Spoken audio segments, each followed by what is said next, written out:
Welcome back to my channel. I am your favorite mama of three, Bougie Vintage, and today's video is a story time and a little bit of advice. So this is the story time on my second heartbreak. I haven't really put it this way, and the only reason I am putting it this way is because I actually just watched my story time on my first heartbreak, and I see a few parallels. Okay, I see a few parallels, and I'm just like, what is going on? So in that video, I talk about how I needed to submerge myself in a new hobby, a new thing. And I took up rapping at the time to aid in getting over my ex-boyfriend. And so it's always good to obviously find a hobby, find you something to do, get a coloring book. I said that in the last video. The truth of the matter is, breakups suck, okay? So if you need a distraction from a breakup, download Sunrise Village. Pretty much Sunrise Village is a farming and exploration game. You get to build a farm, check in with your grandpops, okay, and help him build up his farm. So pretty much you show up at this farm, your grandpa's there, and your grandpa is telling you what to do and helping you along the way. And then there's other villagers and people that you get to interact with in the game, and I think it's really fun. And the cool thing about it is it's 6 and up. So I do plan to introduce the game to Say because she loves playing games on her iPad. You can support my channel by using my link to download Sunrise Village from the Play Store or App Store. And if you want to play on the computer, you might be able to do that soon, so stay tuned for that. So in the game, you pretty much get to plant crops, care for animals, and do farming firsthand. Fun fact, I totally want to have a farm here in Jamaica, so I'm super excited to do that. And this game is pretty much giving me my first-hand lessons on what it is to grow crops and take care of animals, and I'm living for it. In the game, you can also befriend the other villagers around you and help them in their quest. This will also help you unlock like cool features like new animals, greenhouses, buildings, plots, etc. You can team up with other players, including myself, okay? So if you download Sunrise Village, you and me could play together, okay? But of course, that's only once we reach level 10. Once you team up with somebody, you can create a team, communicate, and further yourself in the game and discover exciting loot areas and resources. Now, I'm already in the Atlantis Maze, but it's a special event and it will only be here until August 3rd. We get to explore underwater worlds, uncover breathtaking treasures, and compete against fellow adventurers. So if you want to create your dream farm, forge new friendships, and discover mysteries along the way, click the link in my description box to download Sunrise Village on today, okay?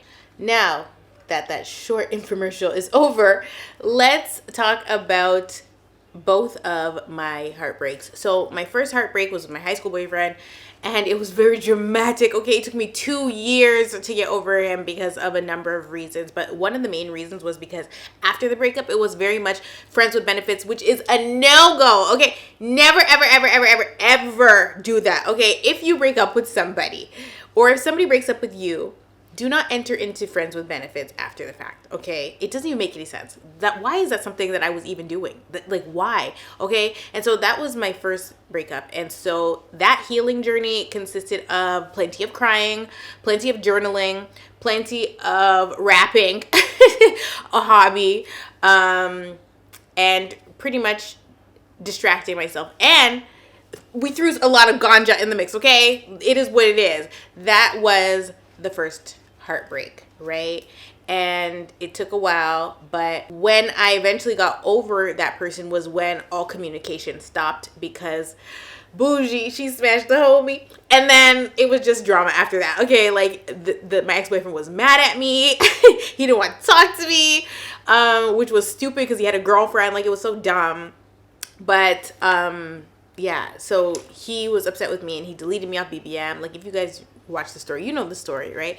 He deleted me off BBM, and in the video I talk about how it's a good thing that happened, and I realized that after the fact, because if it didn't happen when it did or the way it did, then I would have never been able to transition out of being so infatuated and in love with him, right? But once the communication was cut off, because he was mad at me, because of the friend, that's pretty much when I was able to finally move on. The thing is, I think no matter if the relationship is toxic or not, it's always a good idea to cut off communication. Now, obviously, in some situations, you can't do that. But when it comes to healing, a lot of times we try to look to the people that hurt us or are hurting us to help in healing us, and it doesn't necessarily work that way. And so sometimes it's just better to, cut off the communication entirely so that you can get back to focusing on yourself. Now, when I look at my second heartbreak, okay, and I try to find in the relationship where my heart actually got broken, it's hard for me to pinpoint it. Because obviously, from the outside looking in, you would assume that the heart was broken on March 17th of 2020, okay? But it was actually broken before then. And so I didn't realize at the time that my heart was broken before then. What happened was my heart was broken, and then when March 17th happened, my heart then shattered. So it was already broken, but then it just blew up. It was like obliterated, okay? Like it was just, my mom used the word the other day, discombobulated, okay? Like the heart was just it was not able to piece back together after that point. And so the reason that it's hard for me to even pick where along the line my heart was broken was because there was a lot of emotional abuse there, right? So being unaware of that at the time, I'm just going through it. I wasn't really understanding that my heart was broken. So even when I look back on it, I would say March 17th is a good marker to say, yeah, my heart broke that day. But the truth of the matter is my heart was broken prior to that. That was just the day that it fully manifested that my heart was indeed broken. My heart had been broken before because of everything else that I had been dealing with that led up to March 17th. The craziest part is that while I was dealing with those things, so pretty much the entire last 6 months of 2019, I would say, so shortly after my second child was born, after that point, I started feeling different in my spirit, and so I started to there was a lot of issues there, and to be honest, I don't even freaking remember what the issues were at this point. I have to look at journal entries to find out, but there were a lot of issues there, and my heart was hurting, but I didn't necessarily recognize that it was broken or breaking. And so I'm battling with that in 2019, not understanding why and trying to understand why. And because I couldn't communicate with the person I wanted to communicate with, I started to turn to God instead. And I would be journaling, just like I was in the first heartbreak situation. Lots of journaling. And the difference between the first heartbreak and the second heartbreak was I was back in God's presence. So I was spending a lot of time talking to God and praying about the situation because I didn't know what else to do. I was trying to extend grace and be, and fix what was clearly broken, right? But still unable to see through the smoke and mirrors because of all the gaslighting that was attached to it. And so it was really like pulling teeth. And so I'm trying to not lose myself while the heartbreak is already happening, right? And so, like I said, I'm constantly praying. I'm talking to God about it. I'm journaling about it. And what is this? Why is this happening? Why after we have children? What is going on, I'm not really getting any feedback outside of confusion. I never got to deal with the heartbreak that I was already facing by the time March 17th, 2020 happened, right? Prior to March 17th, I was just feeling very confused and alone and mistreated. And I didn't understand it and tried to understand it and tried to talk it out. And, you know, I'm not getting anywhere, obviously, right? Once March 17th happened, at that point, I was like, how am I supposed to deal with this? How do I cope with this? Because the thing about it is most people get to go through their stuff privately. But I was so looking for a way out that I made my crap public, right? And it was a cry for help at the time. And I posted what I posted because I thought that if I posted it, that I would be too embarrassed to stay in the relationship. I had been looking for a way out for so long. I had tried to leave for so long and couldn't. And, you know, I just didn't want to be mistreated anymore. And to me, that's where the biggest heartbreak was, because I know who I am and how I am in relationships. Just like in the first story, I love really hard, whether it's my friends, my family, my lover, whoever, okay? Like, I just love really hard. And so I know all that I give when I'm in a relationship. And so when I am faced with disrespect or suspect behavior, I'm just really like, it really does something to me, because I don't do that. I don't operate that way with anybody. So I'm just like, why would anybody do that to me, you know? But I fully understand, obviously, that there's not two same people on this earth, right? Everybody's different. So even though we want to expect that the way that we treat people is the way that they're going to treat us, that's not always the truth, and that's not necessarily reality. So at that point, I'm thinking, okay, I'm finally going to get to leave, because I am a YouTuber. I'm on this walk with God, you know. I am going to get to leave now, and I'm going to, you know, be able to start my healing process, my healing journey. And so that was my MO, that was my plan, but it didn't go that way.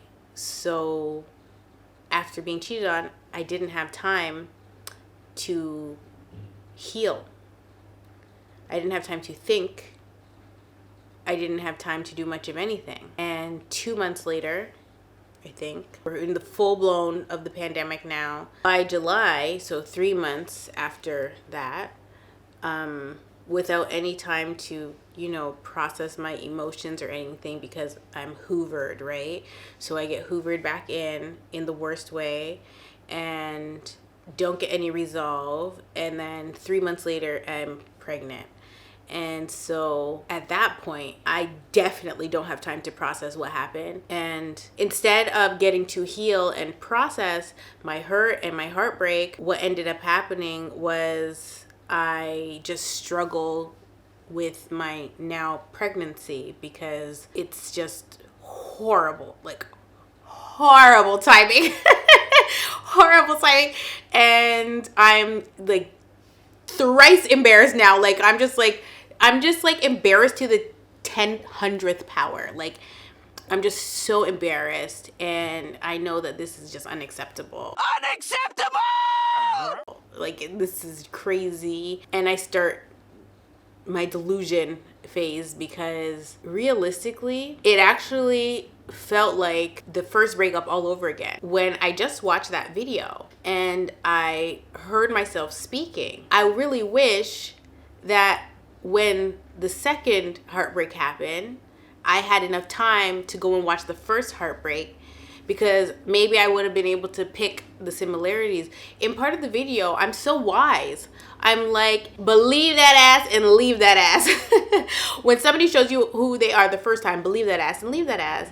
And of course, I'm referencing my 16-year-old self, but it applied at 20-something, because it was clear as day what I needed to do. And, you know, I was trying to do, but for whatever reason, I couldn't. And so the other part that kind of mirrors this situation is I once again after going through heartbreak and cheating, actually, because that's what would happen with the first person, finding text messages in that person's phone. This is so crazy. Finding text messages in that person's phone.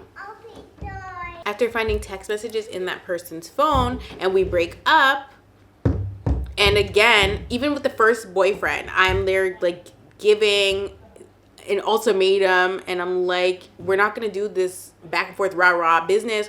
Either we are gonna deal with what issues we have, and this is me at 16, we're gonna deal with the issues that we have, or we're gonna break up. Okay, it's no in between. And so he obviously chose breakup, which was fine, right? So, but then we do friends with benefits. To me, when I look back at my situation for the second heartbreak, it's the same damn thing, because my heart gets shattered, and what, a week later, I'm back knocking boots.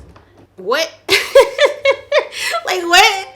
So there was no time to process, and I really feel like I was using that to cope in a way, because Mommy like a bow. You like my bow? Yeah. Thanks. You're so cute. I love you. You just wanted lipstick. Get out of here. You're all sweaty. Me want that one. No, that's not lipstick. Rainbow. Yes, it is rainbow. It's glittery. Here. Come closer. We put it on. You put it. No, here. This Wait, you. there's a hair there. Hurry. Hurry. Thank you. So the parallels are just uncanny, okay? Intimacy that I was craving for so long because I was deprived of it. I was willing to get that closeness that I craved, because that is how narcissistic abuse works, right? And so I accepted it, but it was all in the Hoover phase. After I caught him cheating, we end up doing friends with benefits, and it delays the healing process. Now, when you are not in the right headspace, a lot of things that are not supposed to happen can happen and do happen. And so that's pretty much, you know, the situation. But I never got to heal after the second heartbreak until it was time for me to face reality, which was my third heartbreak. And the third heartbreak actually was not from a man, but from myself. I'll probably talk about that in its own video, you know, my third heartbreak, or recognizing my third heartbreak, because I broke my own heart.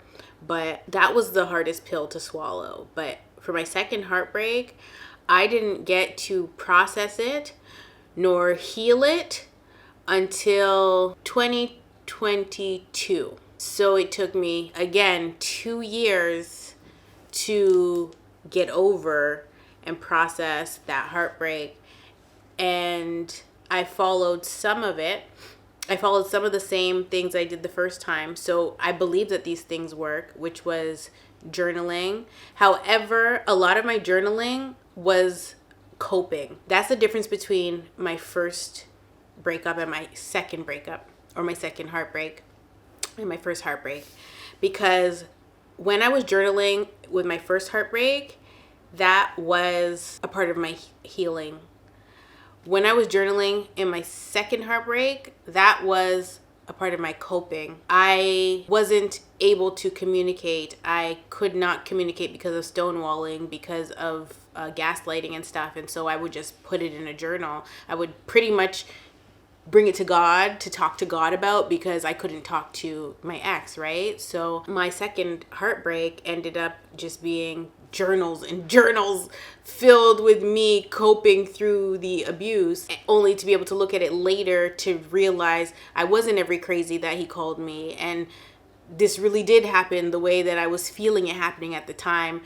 Despite the fact that I'm being hit with the confusion bomb, okay? A confusion grenade, I like to call it. Once that confusion bomb goes off via gaslighting, via lies, via fake reassurance, girl, any method of crazy making behavior, once that confusion grenade goes off, you really just, you don't even know what to do with yourself. When I was coping, I again had two methods to cope outside of journaling, which was smoking again, right? Like, just, it was too much stress. Coping with some kush, okay? And I was also coping, it's legal in Canada, and also was on Lexapro. That was the beginning of my 2022, right before I left. And the fact of the matter was, the second heartbreak happened over the span of 3 years. So the second heartbreak, I was dealing with it in real time and facing it in real time, and I knew there was no turning back at that point, but I had developed enough strength in God to where I knew I would be okay. I had a lot of faith, and I was still just leaning in and pressing in and, you know, reading my Bible, praying and asking for God to help me, like begging God. I would be screaming in my journal. I couldn't really scream in the house. I would be, you know, just asking God to free me, you know. He obviously did eventually. In the 3 year span, so 2019, 2020, 2021, and 2022. It's actually 4 years. But from in that period, all the stuff that I dealt with from 2019 to 2021, so the end of 2021, I brought it at the beginning of 2022, and I started therapy. And therapy changed my life completely. It took away the confusion grenade. It took away the gaslighting. It took away the love bombs. It took away the smoke and mirrors. It took away everything that was not supposed to be there, and allowed me to process, to work through my grief, to work through the hurt, to heal it, and to heal it in a way that did not include coping mechanisms, right? It validated my feelings, and that's a lot of the times what we're looking for is validation of our feelings. And so if you're in an abusive situation, you don't get validated at all, okay? There is no validation with a narcissist. So if you're looking to be validated, if you're expressing yourself or trying to express yourself and you're being undermined, or, you know, told you're crazy, or you're stonewalled, you can't even talk about it, they tell you they're going to bed, turn their back to you, and say the conversation's over when the conversation didn't even really start, like, that is so hard to deal with. And so when you're going through something like that, you have no idea, you don't even know the word to call it.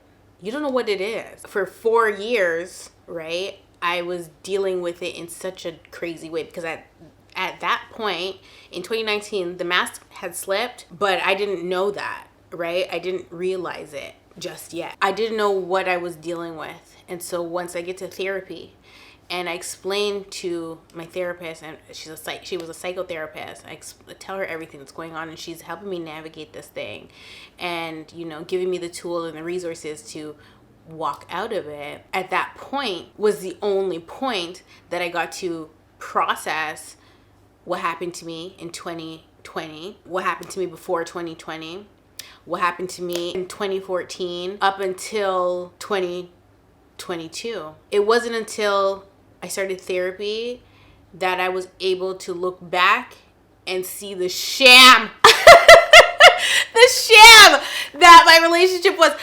And it gagged me. It made me I just had this like aha moment. Like I was in awe, but not a good awe. Like I was stunned, and then I had to process that. So it's a lot, because it all comes crashing down all at once. You know, it wasn't a slow burn. It was the reality of it all hitting me at once. And so, however, because I'm in therapy, I'm able to process it and heal it and cope if I have to, you know, and finally understand it. Once you understand something, it doesn't faze you the way it would if you don't understand it. Because when you're going through something like I went through and you're trying to understand it while you're in it, and you don't have the words to explain what's going on, and you don't even think to yourself, let me Google this.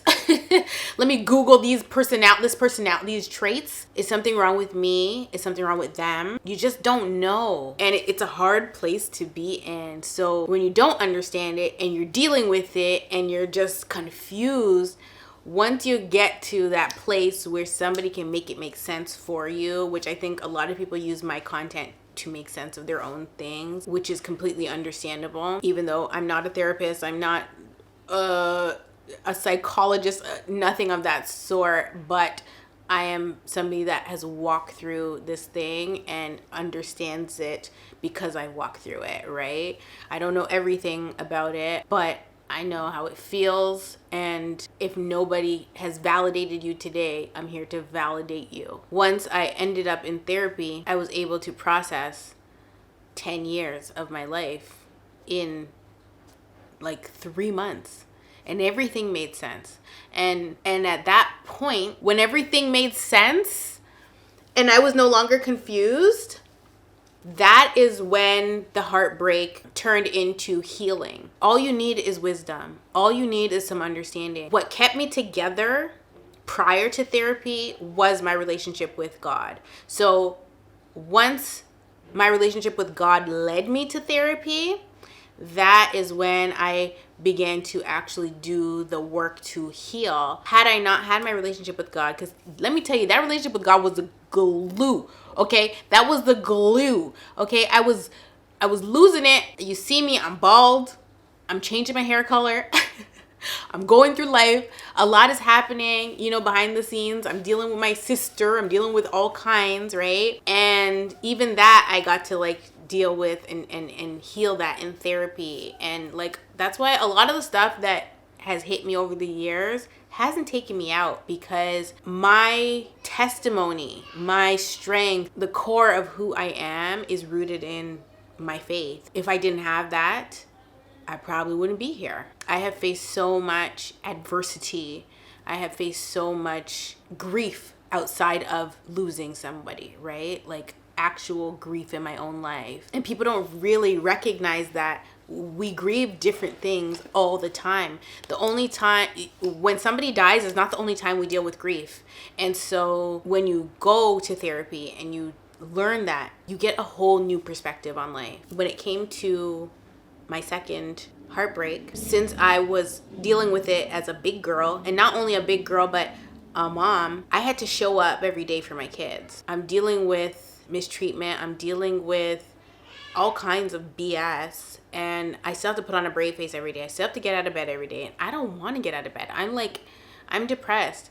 My room's in shambles. I'm crying.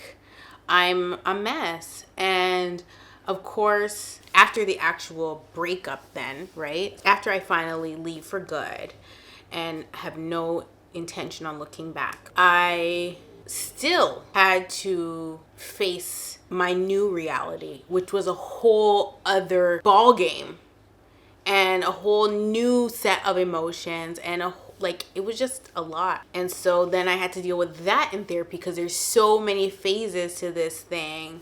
And if I didn't go to therapy, I wouldn't have been able to heal that situation. I wouldn't be able to be, who I am today without that. I'm glad that some of those elements from my first heartbreak remained for my second heartbreak, because had I not journaled to cope, to heal, to make sure that I'm not keeping the things that I was feeling inside, had I not journaled those things, I wouldn't have been able to validate my feelings when I look back later. It's so important to journal. And in the first video I talked about, I journal when I'm happy, I journal when I'm sad. I tried to make it a habit to journal every single day, because I want to be able to look back a year from now, 2 years from now, 10 years from now, and see what life was like on a good day and on a bad day. Give me hope for the future, because I have journals that are filled with just the worst of times. And I was trapped in something that I didn't think I would ever see myself out of. And now to be out of it and just thriving and just living my best life, I'm just in awe of all of it. And so grateful and thankful that God allowed me to deal with those things the way that I got to deal with them and put the right people in my corner to deal with them. So when it comes to my second heartbreak, my heart was broken long before I got cheated on. After I get cheated on, and obviously a bunch of crazy things happen, and I realized I'm still not gonna have the life I envisioned for myself and my family, and my heart broke again. The only way that I knew to deal with it was to talk about it literally as much as possible, because the more you talk about something that hurts you or that hurt you, the easier it gets to talk about, and then the easier it is to heal it.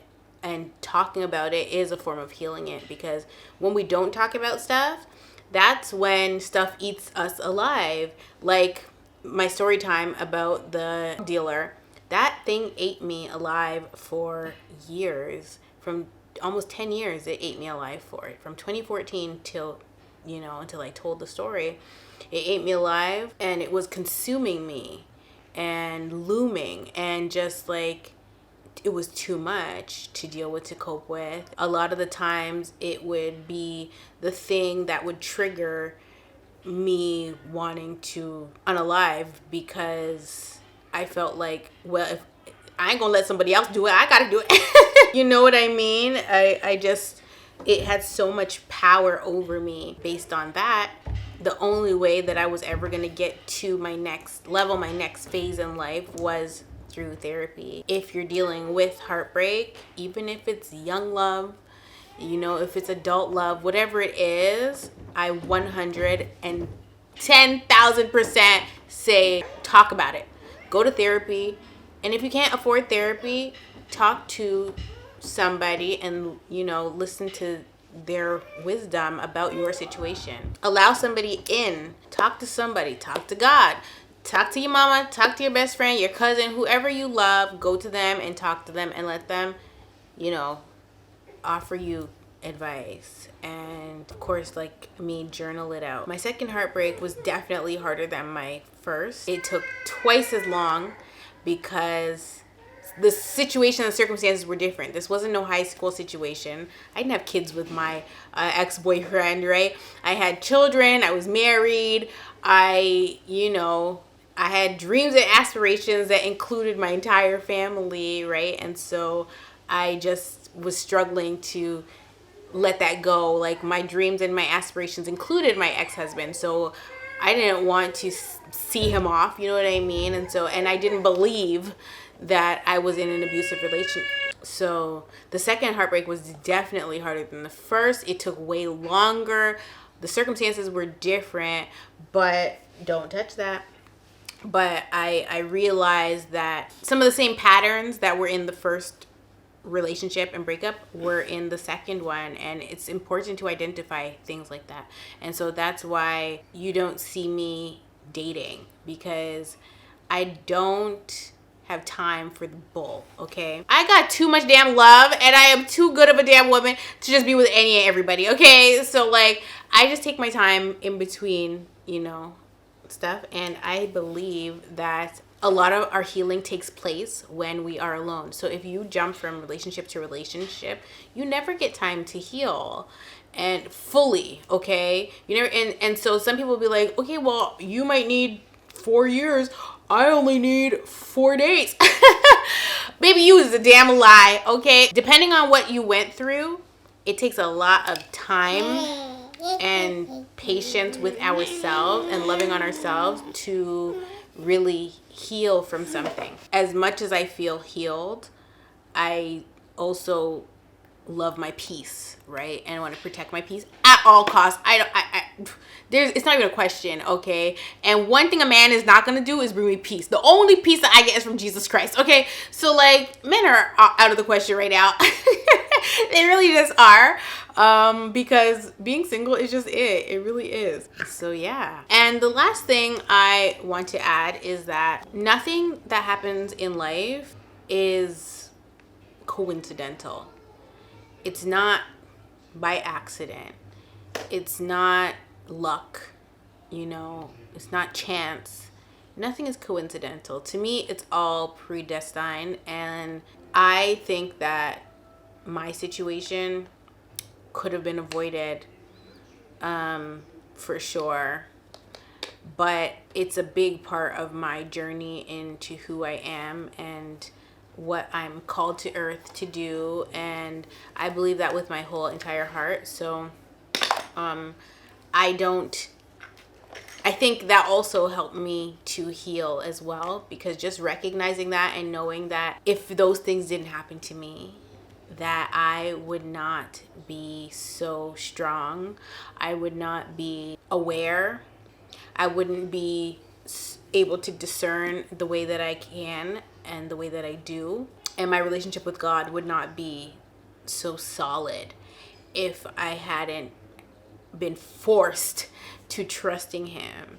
And so when he uses these situations to get us to our purpose, how could we be mad? And so that's why I can sit up here and not be, you know, sobbing. And that's why I can go to bed at night not sobbing. And why I can forgive and, you know, move on with my life so easily, because I got God on my side. You know, I could just look to him and pray and call it a day. I don't have to, you know, wish ill on the people that torment me or persecute me or that hate me, you know, because they see the way that God moves in my life, you know. That's between them and God. Ain't got nothing to do with me. That's why I don't be responding to the nonsense, okay? I do not respond to the nonsense. So, yeah. As much as the lessons may suck, like, they actually, like, the lessons suck. But from the first breakup, the lesson I had learned there was, and actually I didn't learn it, which is why I had to go through it again. So, that's the thing. If you don't learn something when you're supposed to, you will be faced with it again until you learn it. So in that video, I say, believe that ass and leave that ass. But when it came down to it, and I was supposed to believe that ass and leave that ass, I did not believe that ass. And I did not leave that ass. Okay? So I ended up in my situation for much longer. It took me much longer to heal the second time around. And it cost me actually quite a bit. It cost me mental health. It cost me thousands of dollars. It cost me my peace. It cost me everything that I had. And it cost me so much that I learned the damn lesson. And I, you know, couldn't experience something like that again, because I came out of it with boundaries.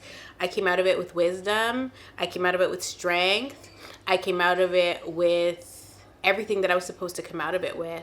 And I couldn't ask for anything but that, because thank God, I know I'm leveling up, because I don't have to learn that lesson over again. So when you learn a lesson, if you're tapped in, you know, when you learn the lesson, you get elevated, right? And you get to move on.